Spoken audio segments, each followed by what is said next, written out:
नमस्कार दोस्तों, स्वागत करते हैं एक बार फिर से देश और दुनिया की तमाम बड़ी खबरों में। यदि आपने अभी तक चैनल को सब्सक्राइब नहीं किया तो कृपया लाल बटन दबाकर चैनल को सब्सक्राइब करें और घंटी बटन भी जरूर दबा दें। इसी बीच आज की पहली बड़ी खबर, ईवीएम को लेकर सबसे बड़ा जन आंदोलन खड़ा हो गया है। 5 जनवरी को जन आंदोलन की शुरुआत होने जा रही है। सभी विपक्ष पार्टियां चुनाव आयोग का घेराव करने जा रहा है। किस तरीके से इंडिया गेट से लेकर चुनाव आयोग कार्यालय तक पैदल मार्च निकालने की तैयारी में है विपक्ष पार्टी, इसको लेकर बड़ी खबर निकल के आ रही है। आपको बता दें कि विपक्ष चुनाव आयोग को घेर रहा है। लगातार तमाम सवाल चुनाव आयोग से पूछे जा रहे हैं। ईवीएम की गड़बड़ी से लेकर मध्य प्रदेश विधानसभा चुनाव में 15,000 से ज्यादा शिकायतें चुनाव आयोग के पोर्टल पर आ गई थी। अब जब उनकी सुनवाई नहीं हो रही है तो चुनाव आयोग का घेराव जनता करने जा रहा है। सुप्रीम कोर्ट के वकील मोर्चा खोल दिया है। सुप्रीम कोर्ट के वकील साफ तौर पर यह कह रहे हैं कि चुनाव आयोग जो चुनौती दे रहा है कि अगर कोई भी ईवीएम को हैक कर सकता है तो वह सामने आए, वह चुनौती स्वीकार कर ली गई है। और सुप्रीम कोर्ट के वरिष्ठ वकील महमूद फचार ने साफ तौर पर चुनौती देते हुए कहा कि हमें 50 सील बंद ईवीएम हमें दीजिए, हम आपको हैक करके दिखाएंगे। और इसी के साथ महमूद फचार, भानु प्रताप सिंह, तमाम सुप्रीम कोर्ट के जो वकील है वो पैदल मार्च निकालने जा रहे हैं। यह मार्च इंडिया गेट से लेकर चुनाव आयोग के कार्यालय तक निकलने वाला है।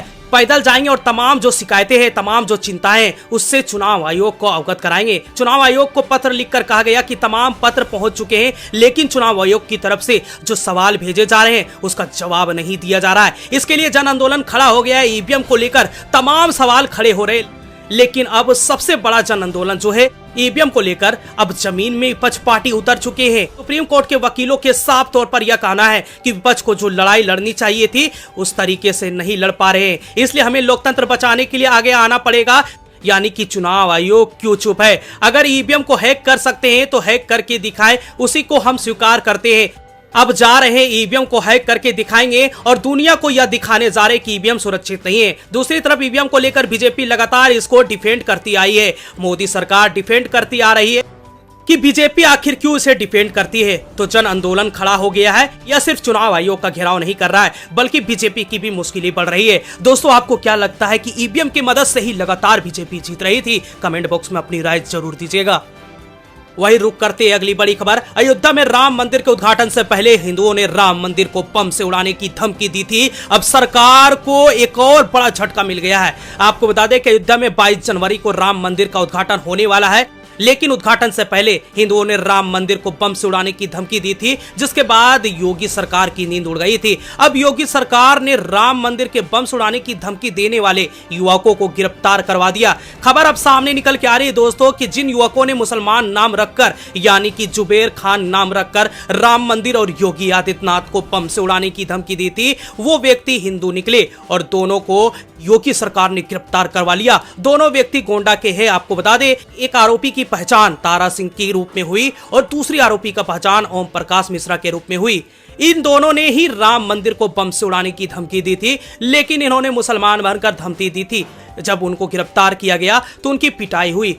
उसके बाद उन्होंने बताया कि हम हिंदू हैं और हम यहाँ के रहने वाले हैं। यानी कि राम मंदिर के नाम पर किस तरह के मुसलमान पर नफरत फैलाई जा रही है और मुसलमानों को बदनाम किया जा रहा है और राम मंदिर को हिंदू को उड़ाना चाहते हैं। इस पर दोस्तों आपकी क्या राय है? कमेंट करके जरूर बताइएगा। वही रुक करते अगली बड़ी खबर, नागरिकता संशोधन कानून को लेकर असदुद्दीन अवैसी ने मोदी सरकार पर बोला हमला।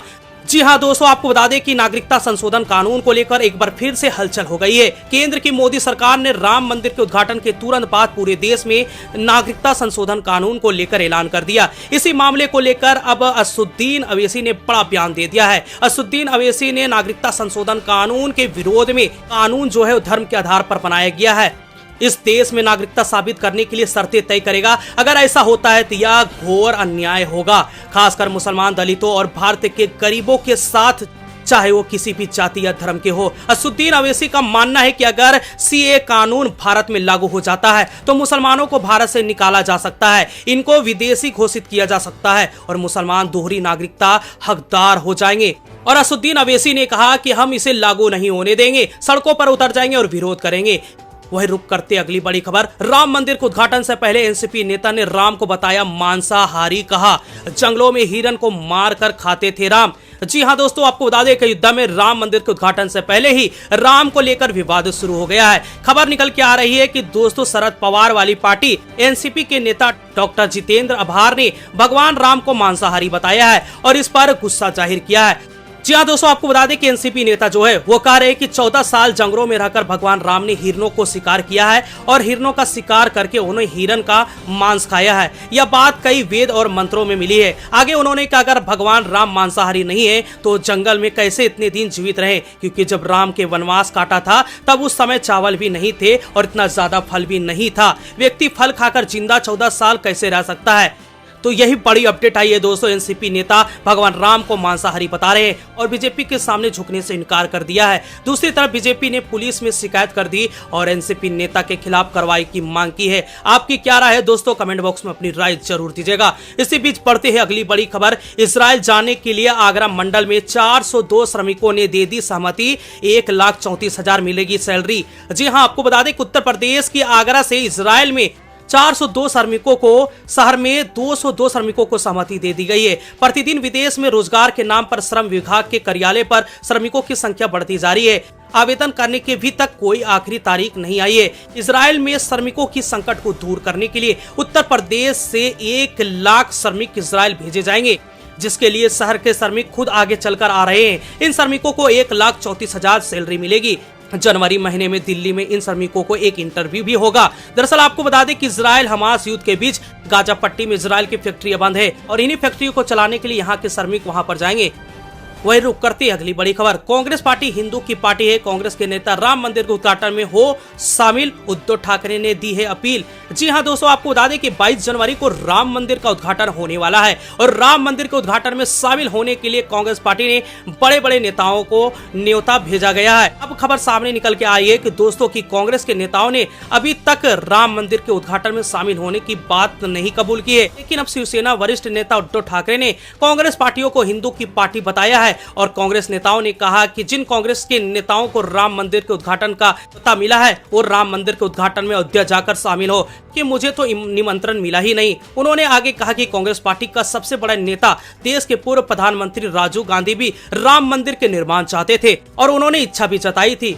जी हाँ, इस वक्त की बड़ी अपडेट दोस्तों, शिवसेना नेता ने साफ शब्दों में कहा कि उनको राम मंदिर के उद्घाटन में शामिल होना चाहिए। अब देखते हैं कि कांग्रेस के कौन कौन नेता इसमें शामिल होंगे। दोस्तों रुक करते हैं अगली बड़ी खबर।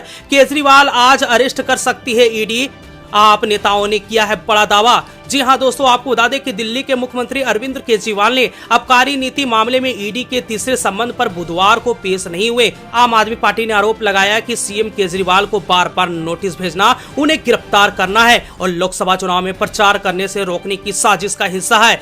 साथ ही आम आदमी पार्टी ने दावा किया कि ईडी गुरुवार यानी कि आज सुबह मुख्यमंत्री अरविंद केजरीवाल के आवास पर रेड करेगी, जिसके बाद उनकी गिरफ्तारी हो सकती है। इसी बीच दोस्तों बढ़ते हैं अगली बड़ी खबर की तरफ। गाजा स्कूलों में मिली गोलियां और ग्रेनेड भरी सुरंग, इजराइल की सेना ने किया दावा कि बच्चों के लिए हथियार बना रहा है हमास। जी हाँ, आपको बता दें कि इजराइल और हमास के बीच जंग 3 महीने पूरे होने वाली है। इसी बीच इजराइल सेना को एक बहुत ही बड़ी कामयाबी हाथ लगी है। इजराइल को गाजा में बुधवार को स्कूल के अंदर एक लंबा सरकरा रास्ता मिला है।